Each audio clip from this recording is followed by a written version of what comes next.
Bismillahirrahmanirrahim. Assalamualaikum warahmatullahi wabarakatuh. Bertemu lagi dengan Bapak hari ini pada mata pelajaran administrasi transaksi. Pembelajaran hari ini kita laksanakan secara daring. Bapak akan memberikan materi mengenai KD kelima, yaitu menganalisis dokumen transaksi penjualan. Silahkan anak-anakku simak video berikut. Jika ada tugas silahkan dikerjakan. Terima kasih. Wabillahi taufiq wal hidayah. Wassalamualaikum warahmatullahi wabarakatuh. Assalamualaikum warahmatullahi wabarakatuh. Bertemu lagi pada mata pelajaran administrasi transaksi. Kita hari ini masuk ke KD kelima. Untuk pengetahuan 3.5 yaitu menganalisis dokumen transaksi penjualan. Sedangkan keterampilannya 4.5 membuat administrasi transaksi penjualan.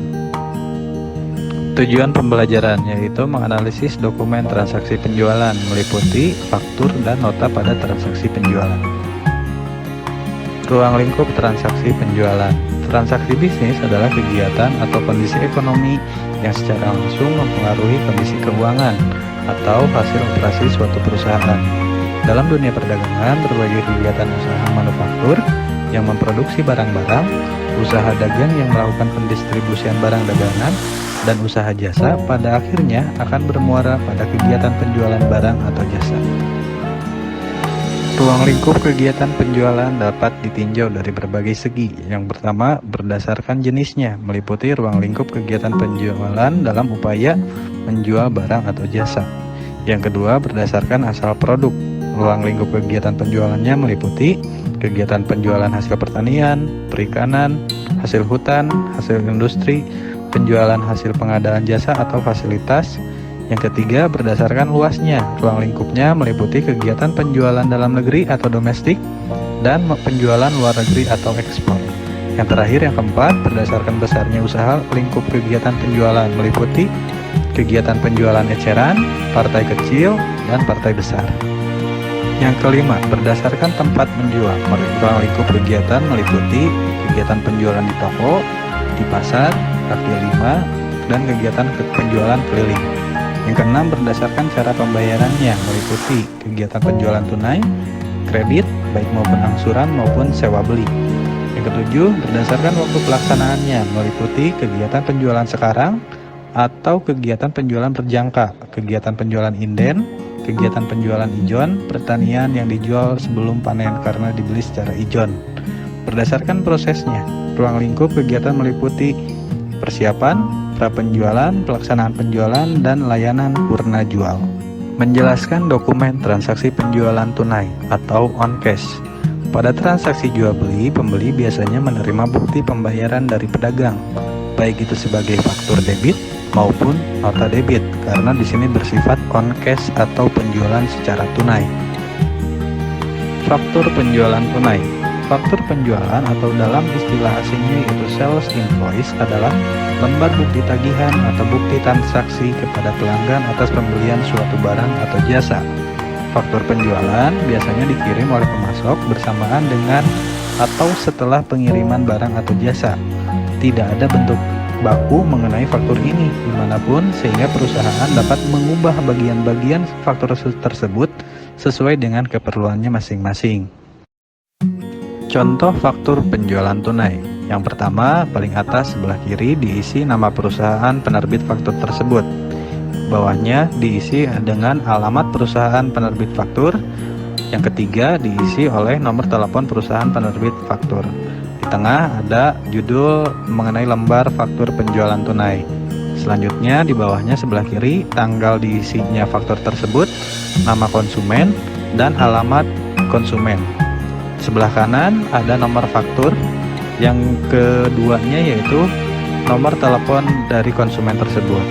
Dalam tabel ada nomor, kode barang, deskripsi barang, unit barang, harga satuan, dan jumlah. Dari bawah tabel tersebut ditotalkan jumlah penjualannya berapa. Jangan lupa di bagian bawah ditandatangani oleh konsumen dan pramuniaga yang membuat faktur penjualan tunai tersebut. Nota debit. Nota debit merupakan dokumen yang menjadi bukti terjadinya pengurangan utang usaha karena adanya pengembalian barang dagangan. Secara sederhana, nota debit digunakan untuk mendebit atau mengurangi.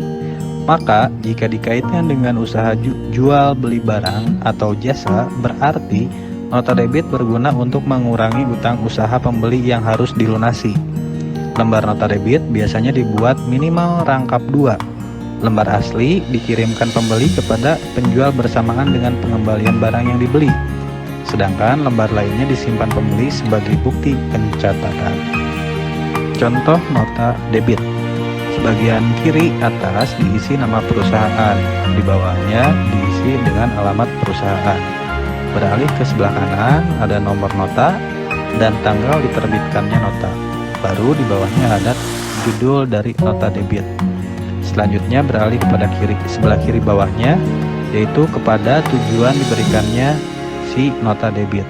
Bawahnya ada alamat diberikan kepada tujuan dari nota debit tersebut.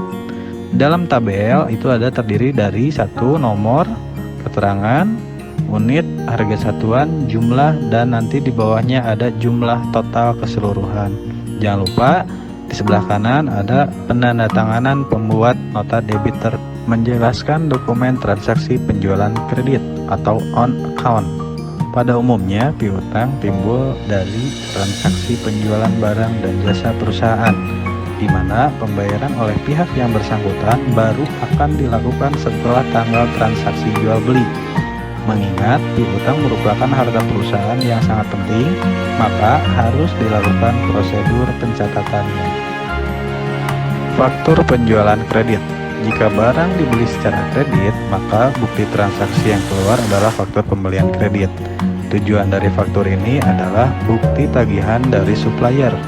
Intinya, sebagai catatan pengakuan utang atas pembelian barang dagangan secara kredit kepada supplier. Contoh faktur penjualan kredit. Paling atas itu ada nama dan logo perusahaan jika ada. Selanjutnya ada alamat perusahaan. Lalu masuk ke tabel yaitu faktor penjualan kredit. Ada kode customer, nama customer, alamat customer. Sebelah kanannya ada nomor faktur dan tanggal jatuh tempo. Dalam tabel ada nomor urut, nama barang, banyaknya, harga. Lalu di bawah ada total barang, uang muka yang dibayar, dan sisa pembayaran. Di bawahnya ada titik mangsa, misalkan Bandung, tanggal berapa pada saat pembuatan dari faktur penjualan kredit tersebut. Tidak lupa untuk faktur ini harus ditandatangani oleh penerima dan yang membuat dari faktur penjualan kredit tersebut. Nota kredit.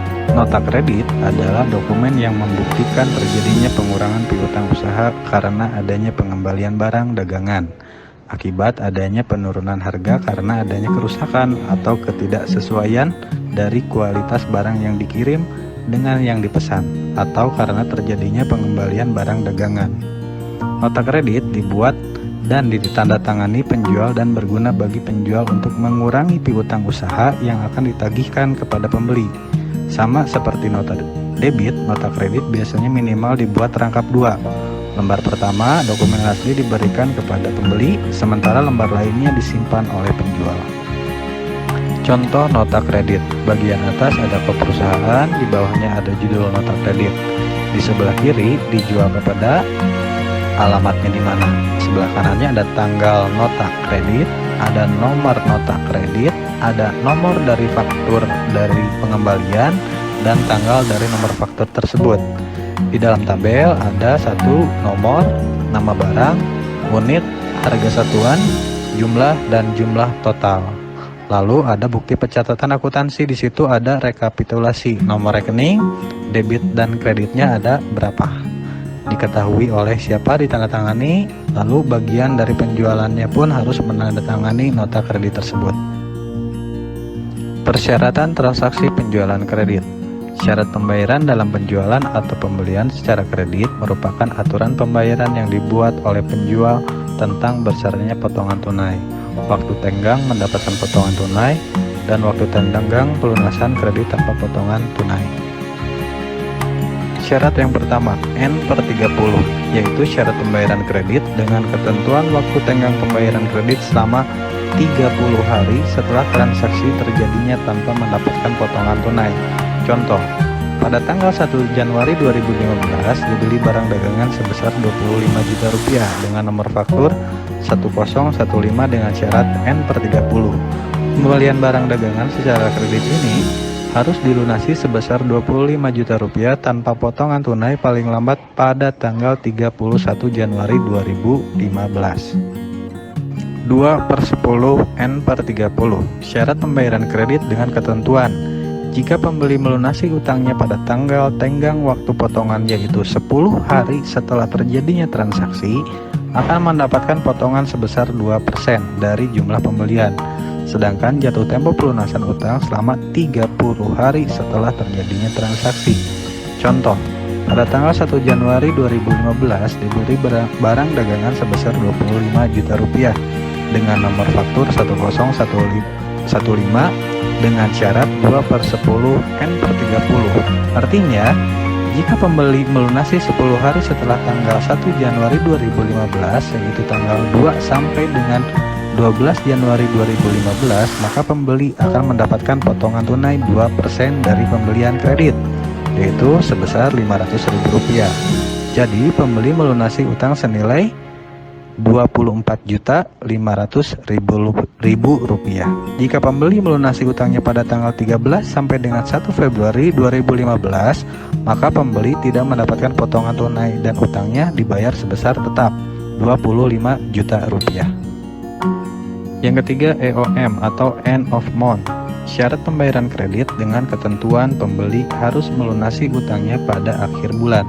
Contoh, pada tanggal 15 Januari 2015 dibeli perlengkapan kantor sebesar Rp25 juta dengan nomor faktur B205 dengan syarat end of month. Pembeli harus melunasi utangnya pada akhir bulan Januari 2015, yaitu pada tanggal 31 Januari 2015 tanpa potongan tunai.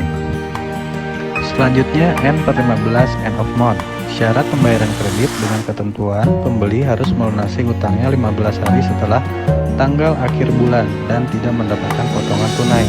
Contoh, pada tanggal 15 Januari 2015 dibeli perlengkapan kantor sebesar Rp25 juta dengan nomor faktur B205 dengan syarat pembayaran N/15 end of month. Pembeli harus melunasi utangnya 15 hari setelah tanggal akhir bulan Januari 2015, yaitu pada tanggal 15 Februari 2015 tanpa adanya potongan tunai. Selanjutnya, ada 2/10 end of month. Syarat pembayaran kredit dengan ketentuan: jika pembeli melunasi utangnya 10 hari setelah tanggal transaksi, maka pembeli mendapatkan potongan tunai sebesar 2%. Sedangkan jatuh tempo pelunasan utang pada tanggal akhir bulan. Contoh, tanggal 5 Januari 2015 dibeli barang dagangan secara kredit senilai Rp5 juta dengan syarat 2/10 end of month. Jika pembeli melunasi utangnya 10 hari setelah tanggal 5 Januari, yaitu pada tanggal 6 sampai dengan 15 Januari 2015, maka pembeli mendapatkan potongan tunai sebesar 2% dari Rp5 juta, yaitu Rp100.000. Jadi, pembeli melunasi utang senilai 5 juta dikurangi Rp100.000, yaitu Rp4.900.000. Sedangkan jatuh tempo pelunasan utang pada tanggal 31 Januari 2015. Demikian pemaparan mengenai materi administrasi transaksi KD5. Terima kasih atas perhatiannya. Wabillahi taufiq wal hidayah. Wassalamualaikum warahmatullahi wabarakatuh.